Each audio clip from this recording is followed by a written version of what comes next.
Okay, magandang hapon mga kalapatids. So bali ngayon nga pala araw ng Biyernes, loading day na ng mga ibon natin. At eto na nga mga kalapatids, dito na tayo magkakasubukan ngayon.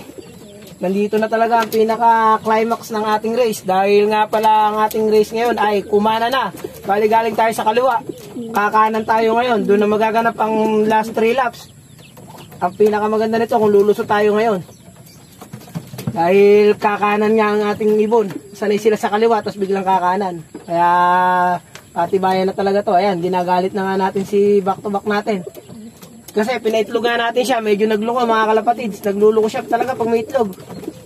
Kailangan matatak sa utak niya na meron siyang kahati sa kulungan niya. Hindi ubrang parang kampante lang siya na nakaupo. Nawawalan siya ng ganang umuwi ng mabilis. Tapos pag umuwi siya, bumababa siya sa bubong, nagluluko nga eh. Kaya inaano natin, ilalabas muna natin siya. Kailangan tipong parang natalo muna siya. Ayan. Para makita natin mga kalapatids. Kailangan manggigil siya eh. Wala siyang gigil eh. Napansin ko kahapon pa, sa kanina nakaano lang, tulala lang siya eh. Kaya mga kalapatids, medyo nanggigigil na ngayon. Nagkaroon na uli ng buhay. Kumbaga naisip niya, meron pala akong kaagaw dito sa loop, sa kulungan ko. Pali niya yung itlog niya, hindi ko siya pinaupo maghapon. Tingnan natin kung maging effective mga kalapatids. Kailangan magwagi muna siya dyan eh. Kaya rito, tropa. At kailangan manalo siya. Sige. Okay, iwanan natin dyan mga kalapatids. Ganyan lang ang ginagawa ko kapag araw ng loading. Binibigyan natin siya ng konting motivation ba, para kahit papaano maisipan niya umuwi ng maaga.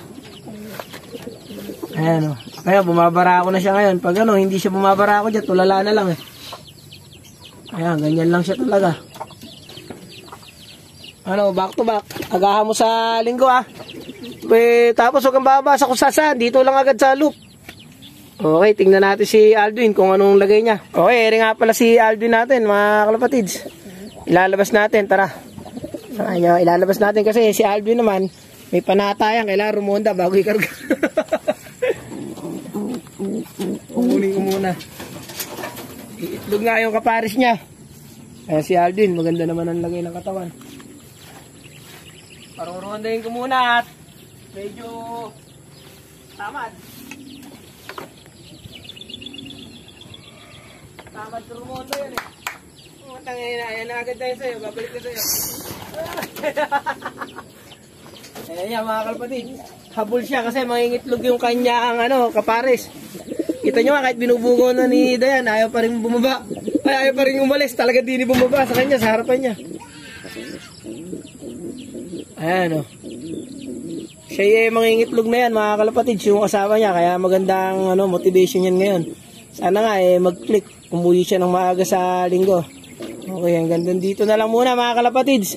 Bali, samahan nyo ako magkarga. Tara!